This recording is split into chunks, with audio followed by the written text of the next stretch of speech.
को ओम का अर्थ पता है पिता? मैं तुमसे जानना चाहूंगा। तो उसके लिए आपको मुझे अपना गुरु स्वीकार करना होगा। ठीक है, मैं तुम्हें अपना गुरु स्वीकार करता हूँ। कहते हैं पुत्र ने पिता को उनकी गोद में बैठकर ओम का अर्थ बताया। देवताओं के सेनापति कार्तिकेय ने भगवान आशुतोष को ओम का जो अर्थ बताया है वह मैं तुम्हें बता रहा हूं। ओम एक अक्षर है, एक शब्द है। यह ध्वनि या नाद भी है। ओम में 3 ध्वनियां हैं जिन्हें मात्रा कहा जाता है।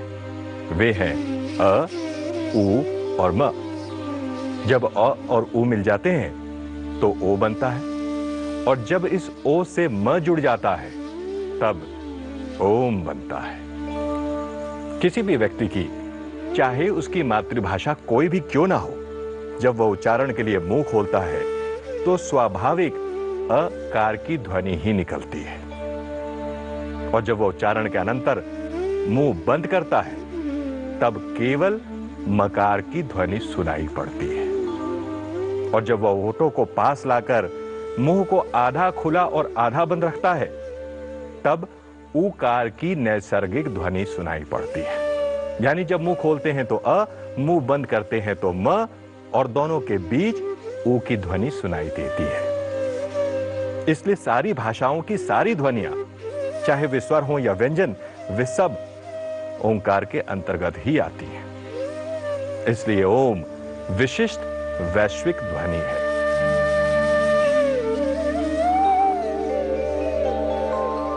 ओम ईश्वर का प्रतीक भी है। मांडुक्य उपनिषद के अनुसार जागृत अवस्था का समग्र जागृत प्रपंच ओंकार की प्रथम मात्रा अ से अभिव्यक्त होता है। समस्त स्वप्नावस्था का प्रपंच उ मात्रा से अभिव्यक्त होता है, और सुषुप्ति अवस्था का प्रपंच म से अभिव्यक्त होता है। संपूर्ण प्रपंच ही ईश्वर है, और जागृत, स्वप्न और सुषुप्ति ही समस्त प्रपंच है, और इन तीनों का प्रतीक अ, उ, म है। इसलिए ओम ही ईश्वर का अति अद्भुत प्रतीक है। ओंकार ईश्वर के निर्गुण स्वरूप का प्रतीक भी है।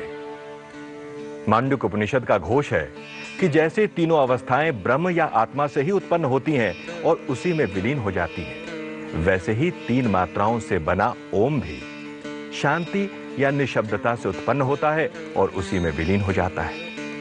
इसलिए 2 ओंकार के उच्चारणों के अंतराल के बीच की निशब्दता, जिसे अमात्रा कहते हैं, निर्गुण ब्रह्म का ही प्रतीक है।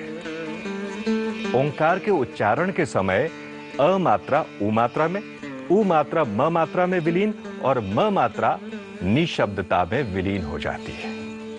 उसी प्रकार उपासना के समय इसी ओम के उच्चारण को आधार ले साधक स्थूल जागृत प्रपंच को सूक्ष्म या मानसिक प्रपंच में और सूक्ष्म प्रपंच को कारण प्रपंच में विलीन करता है।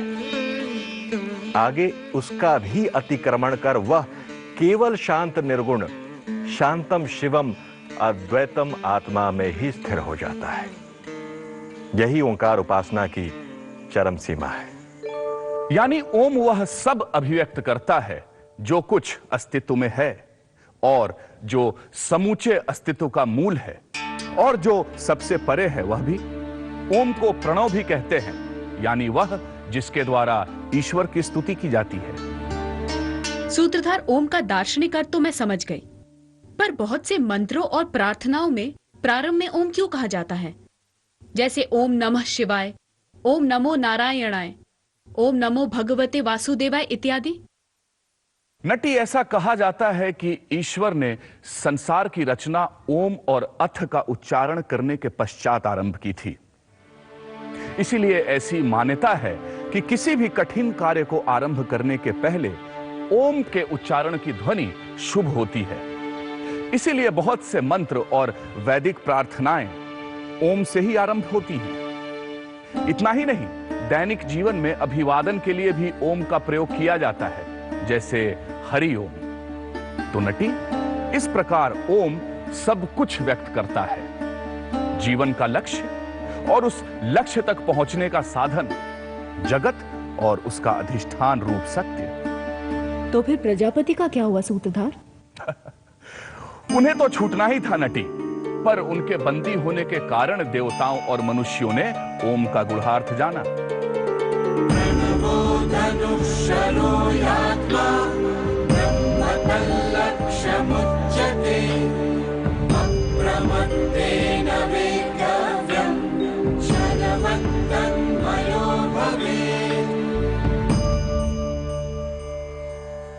ओमकार धनुष है, जीवात्मा बाण है और अक्षर ब्रह्म उसका लक्ष्य कहा गया है। बड़ी सावधानी से उस लक्ष्य का वेध करना चाहिए और लक्ष्य वेध के बाद बाण के समान लक्ष्य के साथ एक हो जाना चाहिए।